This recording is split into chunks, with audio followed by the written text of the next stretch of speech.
Ilmu Pranoto Mongso itu juga bukan karena saya ngerti Pak Harto, ya enggak. Cuman ketika saya ngobrol sama Pak Harto, saya melihat ada 2 poin itu yang paling menjadi landasan dia di dalam memerintah. Tapi keawetannya Pak Harto 32 tahun itu juga tidak semata-mata karena ilmu Pranoto Mongso dan ilmu Katuranggan, tetapi pasti variabel apapun asalnya dari 2 itu. Katuranggan itu artinya dia mengenali setiap yang bekerja bersamanya, calon menterinya piye, cocoke sopo, sak piturute, maka permanen. Maka setiap menteri selama Orde Baru dulu dikenal orang semuanya. Benci pun kayak apa tapi orang kenal. Sekarang tidak kenal toh. Menkominfo sopo? Orang ngerti toh gue? Orang ngerti saiki. Mensesnek sopo? Ono per Mensesnek. Aku jarang ngerti ono pora. Jadi sekarang itu sudah tidak ada artinya semua itu. Nah di zaman Pak Harto serius deh. Ilmu Katuranggan adalah mengenali watak setiap orang. Ya, jadi tidak hanya ekspertasi kependidikannya, tapi juga watak dan kepribadiannya, kecenderungan budayanya, ya, terus apa namanya, bahkan dalam tanda petik nasibnya, hokinya, lucknya, apa jenis, keberuntungannya, itu coba dikenali. Bahwa tidak tepat, tidak apa-apa, tapi itu kita raba semuanya. Nah, itu ilmu Katuranggan, Dek.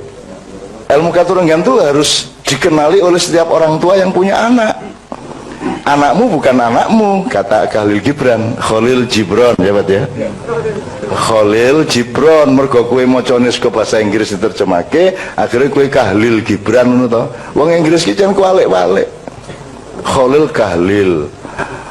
Ada petinju kickboxer namanya Ngimbi gitu ya, dari Nigeria. Penyiar mesti negimbi ngono kae, negimbi walah ngimbi, negimbi ora iso deh. Jadi mesti diwolak-walik itu Khalil Gibran. Jadi anakmu itu adalah ciptaan Allah dan Allah punya konsep tentang anakmu. Itu namanya Katuranggan. Nah, anakmu sendiri cari siapa dia. Maka dia meneliti lingkungannya, meneliti dirinya. Dia bercermin, ya. Dia lihat dirinya, lihat lingkungannya, lihat dirinya, terus menerus berdialektika. Nah dia bercermin mencari dirinya sendiri. Jadi anak itu meneliti dirinya. Karena dulu dia punya perjanjian sama Allah, ya sebelum lahir gini. Begitu lahir dia dibikin lupa menurut Sabrang. Nah maka begitu bayi lahir dia mulai meneliti, mengenali. Oh ini ibunya, oh ini udara, oh ini panas, oh ini dingin, dan seterusnya. Itu namanya ilmu Katuranggan. Mengenali diri. Nah, orang tua jangan mendidik anaknya seolah-olah dia adalah miliknya dan menjadi bagian dari obsesi orang tua. Nanti kalah hebat dari aslinya loh. Kalau anakmu itu ayam, jangan dibebek-bebekkan karena kebetulan yang populer bebek, kan gitu. Maka anakmu kamu rubah jadi bebek. Jadi pendidikan di dunia ini memang gitu. Jagung di kacang-kacangke, kacang di jagung-jagungke, bahkan kabeh dadekke sak jenis, cita-citanya sama, ya toh. Fakultas yang populer apa, yang paling laku apa, itu kan menunjukkan bahwa orang tua yang punya anak itu yang mengatur anaknya dan mencetak anaknya sesuai dengan obsesi atau nafsunya orang tua. Fuad itu orang yang betul-betul orang duwe iki lah, orang duwe ambisi, dadi dekan iki ya sendelik. Ojo nganti ngerti aku, ojo nganti ngerti ibu dan keluarga. Dan setelah jadi dekan selesai baru saya tahu dia jadi dekan. Ini pokoknya wong anu iki, wong rada jin lah, atau wong delik-delik gitu ya. Nah gini teman sekalian, Kiai Kanjeng keliling ke 5 provinsi atau 6 provinsi ya di Mesir. Ketika kami sampai ke Ismailia, kan pokoknya yang memberi pengantarnya Cak Fuad, yang memimpin acara Cak Fuad. Karena saya kan tidak begitu bisa bahasa Arab karena saya lebih pintar bahasa Inggris. Kalau pas di Arab ngomong begitu, kalau pas di Inggris saya balik. Saya lebih pintar bahasa Arab daripada bahasa Inggris kan gitu. Nah, begitu selesai di tengah-tengah acara, Gubernur Ismailia itu naik panggung langsung dan minta mikrofon dan langsung mengumumkan, saudara saya minta besok semua aparat yang mengurusi pendidikan kumpul di kantor gubernur. Karena saya malam ini merasa malu. Saya orang Arab, Dia bilang, kita semua orang Arab dan kita kalah bahasa Arabnya dengan tamu kita dari Indonesia yang dimaksud Cak Fuad. Padahal tamu kita itu tidak pernah sekolah di Arab. Jadi mulai besok kita harus mengadili diri kita sendiri. Kenapa kita kok kalah bahasa Arabnya? Karena orang Mesir kan terbiasa Arab Amiyah. Sementara Cak Fuad kan tidak ngerti Amiyah. Amiyah itu Arab pasaran. Tuh. Nah, Arabnya Cak Fuad Arab Fuskah gitu ya. Jadi ini contoh aja. Jadi sekarang untuk mengetahui seberapa tingkat dalam tanda petik penguasaan Cak Fuad kepada bahasa Arab itu Anda lihat saya aja. Aku iki sing cetha orang iso bahasa Arab di pesantren mingrong tahun seprapat diusir, dan itu belum sampai balaghah, belum sampai apa-apa, cuman ngapalin mahfudhot sama hadis beberapa dan mutolaah dasar dah. Tapi saya kan actingnya seperti bisa bahasa Arab tuh, Mas. Kan seolah-olah saya itu paham bahasa Arab. Itu karena saya dekat Cak Fuad, itu masalahnya. Jadi pokoknya kerungu-kerungu gini tak pamer arek-arek peti karo aku wis lumayan gitu. Nah, saya dengan kemampuan teaternya kan bisa acting ning ngarepmu koyo aku ngerti-ngerti ngono kae. Yang penting tidak salah kan gitu. Itu satu. Jadi saya bersyukur dan saya gembira sekali Cak Fuad dihibur Allah keliling dunia terus menerus, dan ini baru aja dari Kuala Lumpur, dari Spanyol, dari Swiss, dari mana-mana lah wis. Iki Cak Fuad iki ngalahno presiden susu iki nang luar negeri terus iki opo ceritane gitu. Dan tidak pernah laporan Cak Fuad itu, tidak pernah bangga ke luar negeri, tidak pernah bilang di sini saya acara begini, tidak tahu. Jadi Mak Iyah iki bingung. Cak sampean mbok ngekeki apa lah? Di sana ada ini, ada diskusi ini, mbok gitu loh. Supaya bisa diketahui oleh teman-teman Mak Iyah di web apa di mana gitu. Cak Fuad tidak pernah. Dia juga tidak merasa bahwa itu penting gitu ya, enggak. Jadi Cak Fuad harus melaku menurut. Dan pedoman beliau kan angka 7. Karena lahirnya tanggal 7 bulan 7 tahun 47 kan gitu. Maka Cak Fuad itu selalu merasa aku pitu ae, gak usah 8, gak masalah. Pitu ae lah. Jadi sedemikian rupa tawaduknya Cak Fuad terhadap Allah dan terhadap hidupnya sendiri sehingga wis lah ngono-ngono wae. Sementara kan kalau saya ke Amerika kan langsung pasang status sedang sarapan sama Obama. Wah, gitu. Ada temannya Cak Fuad yang tiap hari ganti status. Ono kuwi kanjane Pak Mustafa kuwi. Bondino broadcast SMS, WA, BBM broadcast, mohon doa saya sedang makan malam dengan Raja Brunei di sini. Terus menene mohon maaf saya sedang diskusi tentang apa di Filipina. Boy bendino ngono kuwi. Itu sampai bosan, sampai dibales saya sedang angkringan gitu kan. Ya, Mustafa kayak entuk saya broadcast itu. Ya enggak apa-apa, tapi setiap orang kan membutuhkan kehidupan. Ada orang yang mati kalau tidak pamer apa yang dilakukannya. Jadi ya sudah enggak apa-apa. Nah, saya jawab asbabun nuzulnya tadi Mbak ya. Saya lebih tidak tahu dari Cak Fuad. Tapi saya berharap itu tidak ada asbabun nuzulnya. Dan saya yakin tidak ada. Wes ngono ae. Yakin kan enggak salah. Nek memastikan tidak, nah itu baru salah. Yakin kan itu. Dan berharap minimum, harap salah apa aku? Yakin kok. Oh bojoku ya ayu tenan, padahal itu cetha ora. Ini kok yakin ora apa-apa toh? Kok guyu bojone elek iki. Maksud saya gini, Mbak. Mindset atau dasar firman itu bukan kasus-kasus empiris. Jadi asal-usulnya Allah berfirman itu karena dia mengatur kita, maka dia berfirman. Ada masalah apa tidak ada masalah? Maka yang ada asbabun nuzulnya itu kan hanya sebagian. Mungkin nggak ada 30%. Nggak ada 30%. Yang asal-usulnya dari peristiwa. Nabi Muhammad ngalamin ini, terus Allah ngasih firman. Gitu ya. Tapi yang katakanlah yang 70% enggak. Yes, Allah mau kok. Asbabun nuzulnya ya Allah sendiri, karena Allah mau gitu loh. Jadi menurut saya in kuntum tuhibbunallaha tadi ya, saya lebih senang kalau tidak ada asbabun nuzulnya. Jadi Allah tidak reaktif. Kalau asbabun nuzul kan Allah reaktif. Misalnya At-Thaqafah Al-Madaniyah ya. Piagam Madinah itu lahirnya semua pakai asbabun nuzul dalam tanda petik ya, asbabul wurud ya Pak ya. Ada bentrok, rembuk, perjanjian, bentrok, rembuk, perjanjian, ada masalah, rembuk, perjanjian sampai 47 pasal. Tapi semua berasal dari bentrok. Kalau Allah ya memang mau berfirman, tidak usah asbabun nuzul gitu loh. Nah asbabun nuzul ini jangan jadi hantu juga teman-teman sekalian. Upama kowe ora ngerti asbabun nuzul ya ora apa-apa. Apa kowe tuku soto kudu nyelidiki iki sing dodol soto jenenge sapa, agamane apa, kecambahe kulak ning ndi. Terus iki mangkok tuku ning Praga apa ning endi. Lah mati ora iso mangan kowe.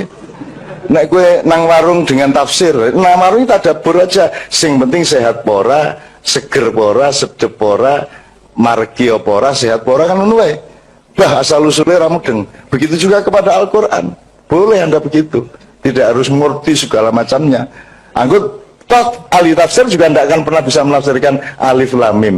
Alif lam mim selalu diterjemahkan hanya Allah yang tahu. Ngono ta? Ya seru aku nek hanya Allah yang tahu. Wis mesti ae. Lah apa kada ahli tafsir barang nek ngono bicara. Ya ta? Ya sing ngerti nek. Ya ro aku ya jan ya ro rek. Nek wallahu alam ya ro kabeh. Iki Kanjeng ini ke Mesir angger mulai bahasa Arab sidik-sidik ya rada iso sidik sak kalimat dua kalimat ini jawabnya wong Mesir ya mung wallahu alam. Jadi aku takon bahasa Arab fuskah rada tertib. Mereka kan tidak biasa neng toko gitu apa neng warung gitu.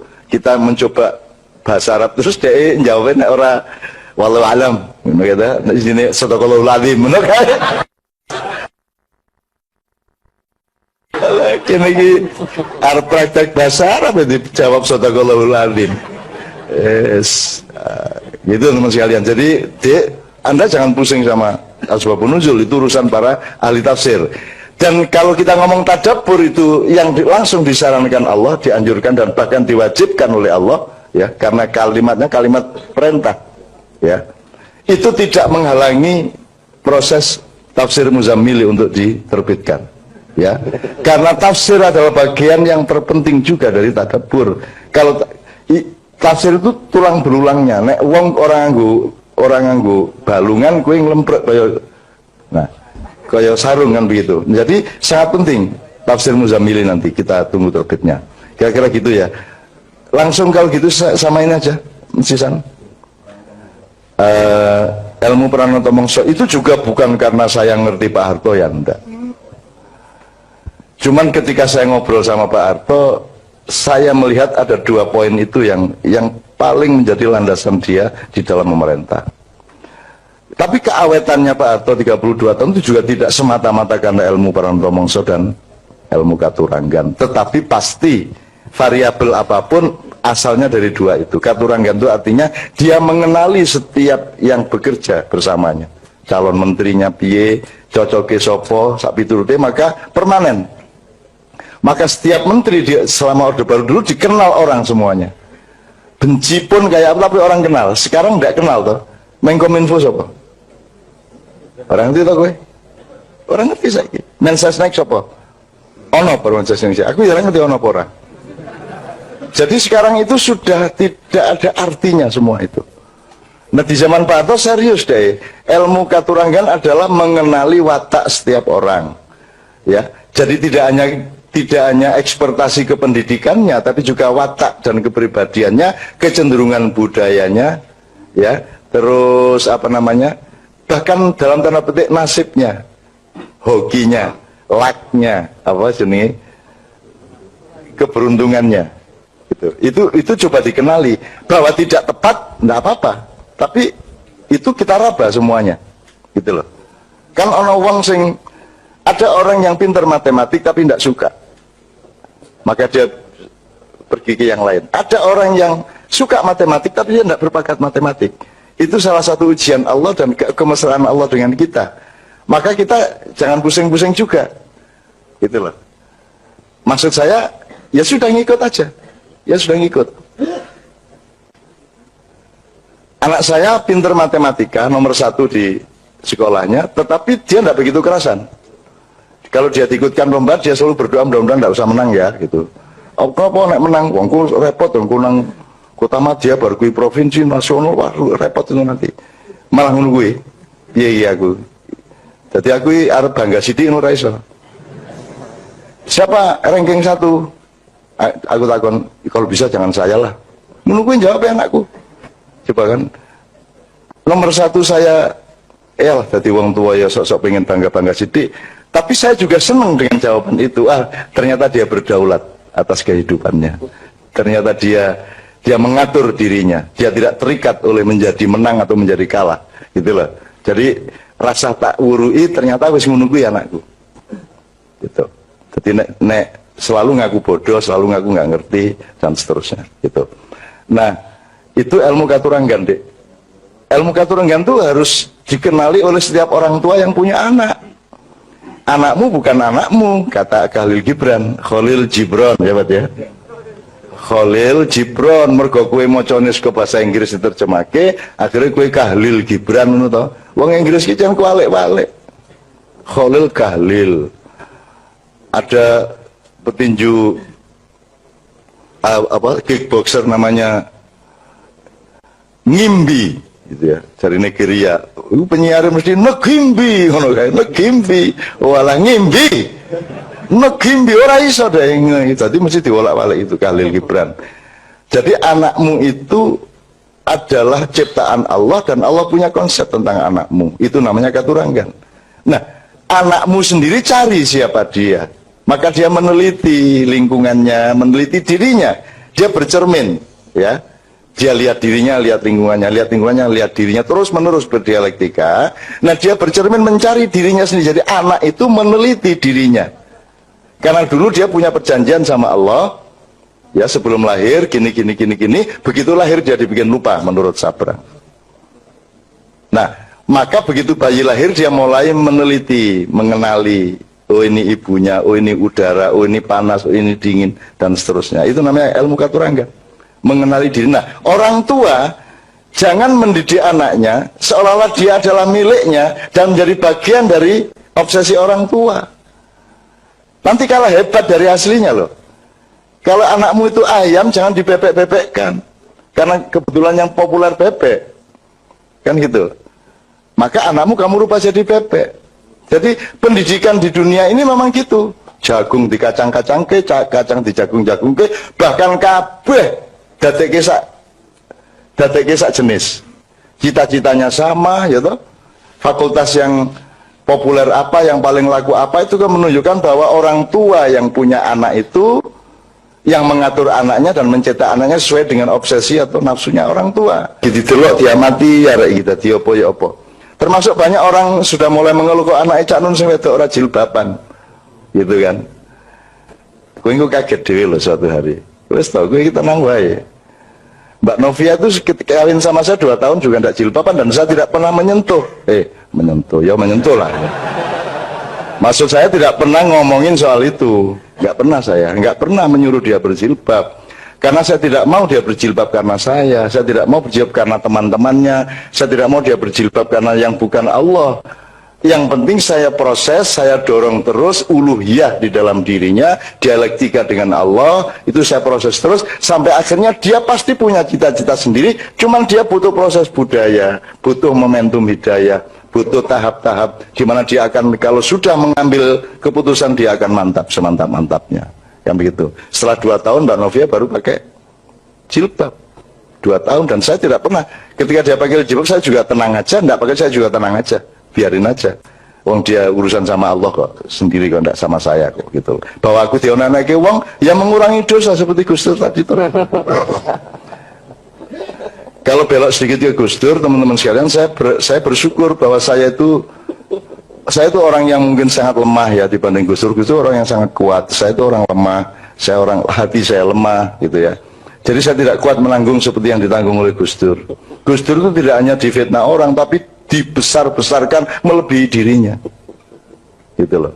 Jadi kasihan juga sama Gus Dur saya. Dan ini kudu ngono kuwi, neng kok konok-konok ke. Ini tak buka oke banget jane. Mesake jane Gus Dur. Jadi aku sering sowan. Gosakno sampean niku gosak ngono. Dia pasti gede-gede kira karu-karuan. Sudahlah, orang itu ndak ada gede, ndak ada kecil. Semono ya, semono ora masalah, dan itu tidak berarti Anda lebih kecil dari orang lain. Itu loh. Ulo sawo karo ular kobra ya dewe-dewe, orang njur kok bandingke. Orang njur nek wedhus kalah gede karo gajah. Ya ora gajah ya semono kuwi, wedhus ya semono kuwi. Wong kowe laler sama macan aja menang laler kok. Aja njur bagusi kowe dadi macan, aku macan. Nek kowe dileboni laler motor, aku ingin nangkep laler siji wae ra iso. Ayo nek ono kapan-kapan perlombaan po. Kontes menangkap lalat, mesti ono pemenangnya tuh. Ngene syaratnya nganggo lono dik ngene iki. Nek ora lalat anu wis nyamuk apa lemut nyamuk set ngene. Karena saya melihat pertunjukan itu dulu, saya pernah melihat pertunjukan kakek saya yang dari ibu itu nyekeli lamuk ini tes kenal ngene. Apa tenan nganti saiki aku ngene gak kena malah kena anune bojoku. Alah itu. Yesus. Betul. Aku ngomong saru tapi hasilnya seneng banget. Yang penting apa yang keluar dari dubur atau dari knalpot itu yang menunjukkan mesin itu sehat apa tidak. Oke ya. Terus ilmu katuranggan sudah. Terus Pranata Mongso itu sebenarnya angon kahanan deh. Itu mongso itu kan musim. Yang dimaksud musim itu Anda ikut musim apa Anda mengendalikan musim? Lah Pak Harto mengendalikan musim. Setiap presiden sebenarnya berada pada posisi mengendalikan musim. Dia yang bikin musim. Atau yang alamiah, karena misalnya alur sejarah dan dinamika budaya manusia itu kan ada yang tidak bisa kita bantah, tidak bisa kita apa-apain. Ini manusia sedang begini, sedang begitu, sedang senang begini, sedang senang begitu. Anda lihat musik aja nanti bareng ini baling ini meneh baling ini. Mode rambut loh mas, mode rambut itu kan dari tahun ke tahun itu nanti balik loh. Itu nanti balik kita. Jadi siklusnya kalau rambut itu katakanlah 30 tahun. Kalau musik bisa 50 tahun. Jadi pada tahun ke-50 dia balik ke seperti 50 tahun sebelumnya. Itu yang namanya Pranata Mongso. Kita mengenali siklus alam dalam kebudayaan, siklus kebudayaan di dalam politik. Nah, karena Anda harus mengambil keputusan-keputusan politik, maka Anda harus mengenali siklus budaya, siklus alam dan seterusnya. Nah, itu yang disebut Pranata Mongso. Nah, ini tidak harus baik. Maksud saya, ilmu katuranggan bisa untuk keburukan, juga bisa untuk kebaikan. Pranata Mongso juga bisa untuk baik, bisa untuk buruk. Sekarang ini pemegang katuranggan dan Pranata Mongso bukan presiden. Presiden tidak punya 100% kuasa seperti Pak Harto. Kalau Pak Harto dulu betul-betul dia yang menentukan. Gitu loh. Mungkin jadi itu banget nganti esok. Jadi kira-kira seperti itu. Pertanyaan terakhir Pak Muzamil barangkali apa? Yang terakhir tadi itu yang tentang dermawan. Oh, dermawan. Oh ya. Baik, terima kasih. Tapi ini saya hanya karena saya pegang apa ini? Komputer, apa ini? HP yang ada kitab kuningnya banyak. Ini saya lihat ya buat asbabun nuzulnya apa kul in kuntum tuhibbunallaha fattabi'uni itu. Jadi dalam tafsir Al-Wasid ya, tafsir Al-Wasid karangan Al-Wahidi itu disebutkan bahwa latar belakang turunnya ayat itu, jadi Nabi Muhammad itu datang ke Masjidil Haram, kemudian beliau menjumpai orang-orang Quraisy itu sedang menyembah berhala, gitu ya Pak. Lalu Nabi bilang, kalian telah menyimpang dari milahnya leluhur kalian yaitu Ibrahim. Karena Nabi Ibrahim itu ajarannya tauhid. Nah, maka orang-orang Quraisy menjawab, saya Muhammad menyembah berhala ini karena saya cinta kepada Allah. Gitu. Itu jawaban orang Quraisy. Maka turunlah ayat qul in kuntum tuhibbunallaha fattabi'uni. Katakanlah Muhammad, jika kalian benar-benar mencintai Allah, maka ikutilah aku, yaitu Nabi Muhammad. Itu di situ begitu ya asbabun nuzulnya. Tapi ada dua pendapat. Pendapat kedua di situ disebutkan orang Yahudi. Jadi orang Yahudi mengaku sebagai anaknya Allah, anak Allah wa ahibbahu, dan orang-orang yang dicintai dan mencintai Allah, tapi tidak mau beriman kepada Nabi Muhammad. Maka turun ayat itu. Jadi ada dua pendapat tentang asbabun nuzul itu. Tapi ini teman-teman semua yang sangat menarik ini. Bukan berarti saya kok lebih tahu daripada Cak Fuad gitu ya. Ini karena saya pegang apa? Pegang hidup kuning gitu ya. Nah, ini yang menarik, ini pelajaran yang sangat berarti dari Cak Fuad gitu ya. Jadi saya ini luar biasa Cak Fuad ini. Itulah. Gini, saya Cak Fuad ini kalau dulu ini Imam Malik gitu ya. Sebenarnya Cak Fuad saya yakin bukan karena tidak tahu ya. Gitu ya. Tapi beliau meniru Imam Malik. Imam Malik itu kan paling alimnya ulama Madinah gitu ya. Imam Malik itu sering kalau ditanya bilang nggak tahu.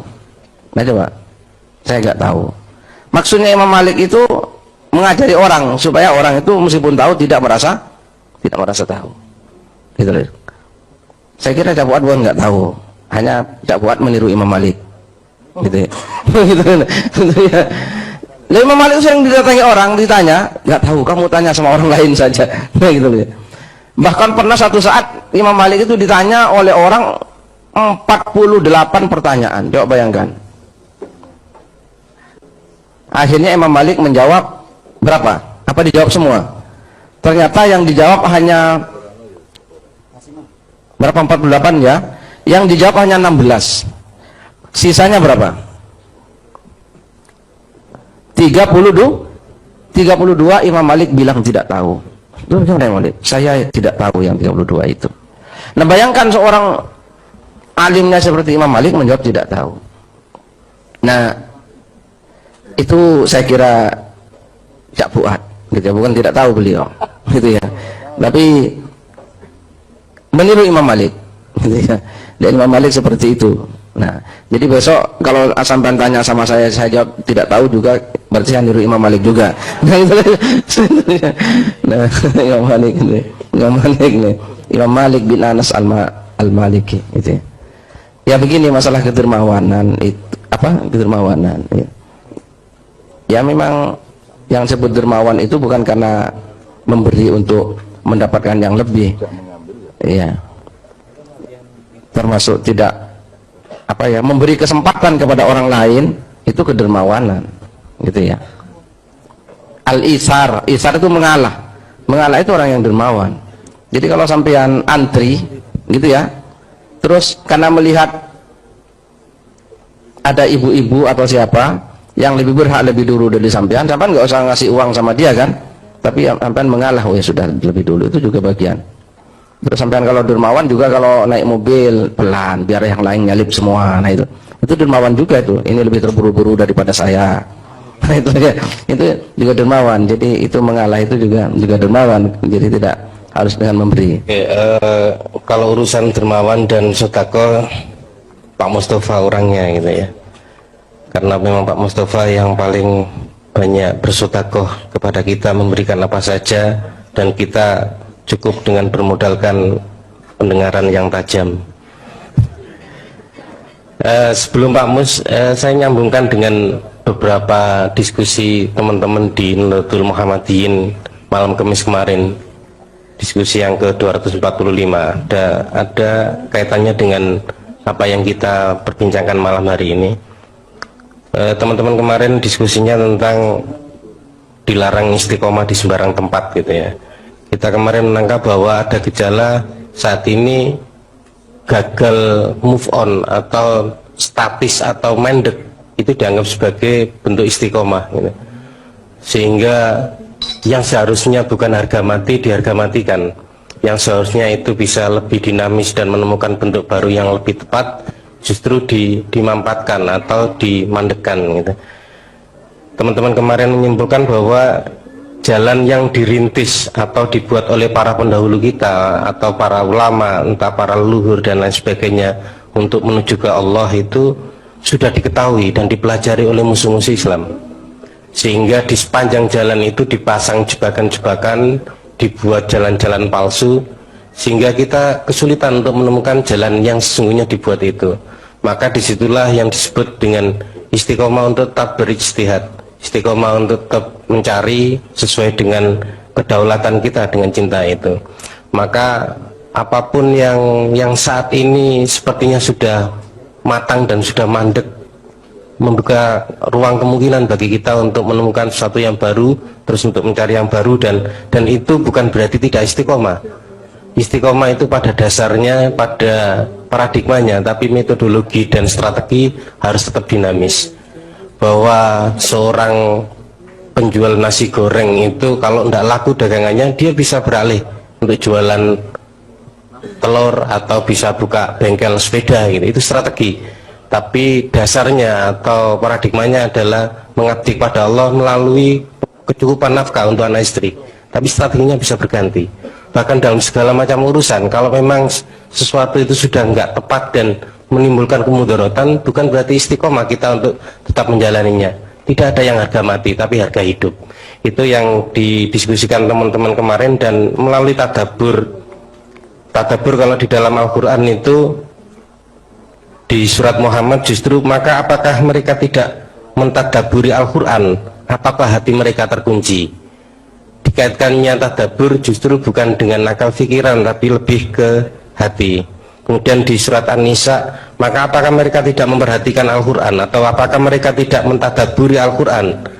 Kalau kiranya Al-Quran itu bukan dari sisi Allah, tentulah mereka mendapat pertentangan yang banyak di dalamnya. Kita bisa lebih dalam menggali tentang makna tadabbur, tapi sebelumnya kita dengarkan dulu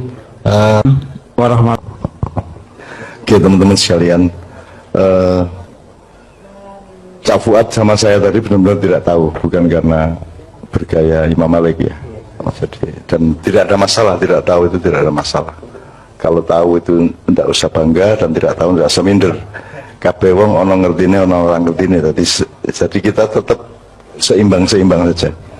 Dan Cak Fuad tidak sedang menerapkan itu metode akhlak ya, pendidikan akhlaknya Imam Malik. Kan kalau di Imam Malik itu kita anggap itu yang terbaik, berarti Imam Syafi'i jadi jelek kan gitu. Karena Imam Syafi'i kan ngasih tahu terus, jawab terus gitu. Jadi semua itu kita hormati, kita semua kita tadaburi.